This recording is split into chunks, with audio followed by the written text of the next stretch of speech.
Every day we make decisions.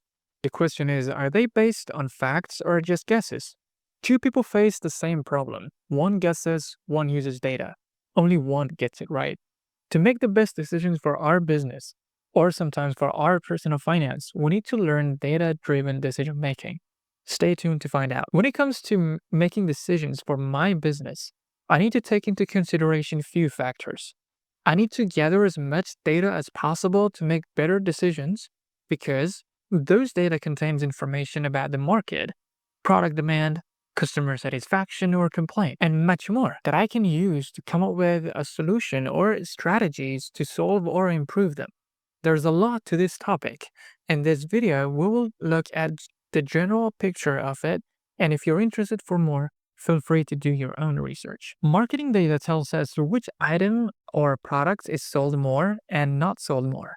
It also tells us about the competitors and their prices to make adjustment to our prices to stay in the competition and drive revenue. Product demand data tells us that a particular item is popular at a particular time of the year. Based on that, we can bring more of that on that time of the year to sell more.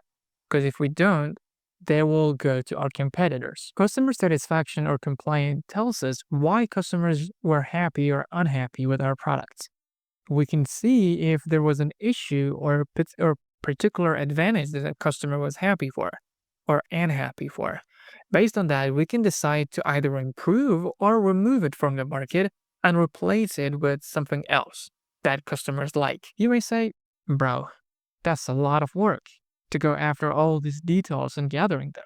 Well, we live in a digital world. A lot of companies are using machine learning or recommendation algorithm to do the job for them. You must have experienced this that when you watch or follow a content, the platform will show you more of that type of content later. That's machine learning. It learns your behavior and the type of content you spend more of your time on, and as a result, will recommend more of that. And why do they do this? Because if you see more of what you like, you will stay and use the platform more and will not cancel your subscription if you have one. Now, I'm going to go over 6 strategies to make proper decisions. First is define objective. What's your goal? What do you want to achieve? Where do you want to be in the next 5 years? Set a goal and try to get there. That's defining objective. The next is identify, prepare, and collect data. What data do you want? Oh, we need this data. We need that data. Where do we get those data from? How do we get them? Once the data is gathered, which data do we want to keep? And which ones do we want to filter? This is the second step. Identify, prepare, and collect data. The third step is organize and explore. Okay, now that we have collected the data, let's organize them and see what we can drive from it. What patterns or trends we can find. At first, when we gather the data, we might not see the patterns in it.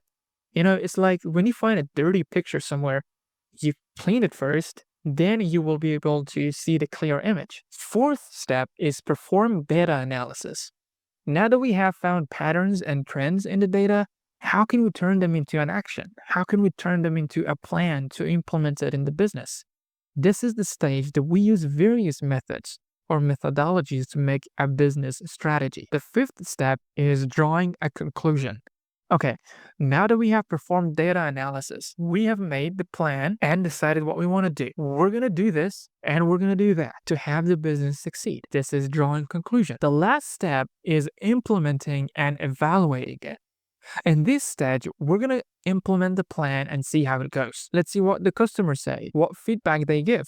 We take those feedbacks and evaluate them to improve this strategy. This is a continuous cycle of data-driven decision making. That was all. Now you know how companies and businesses make their decisions. If you found this video helpful, don't forget to share it with friends and family so they can benefit from it as well.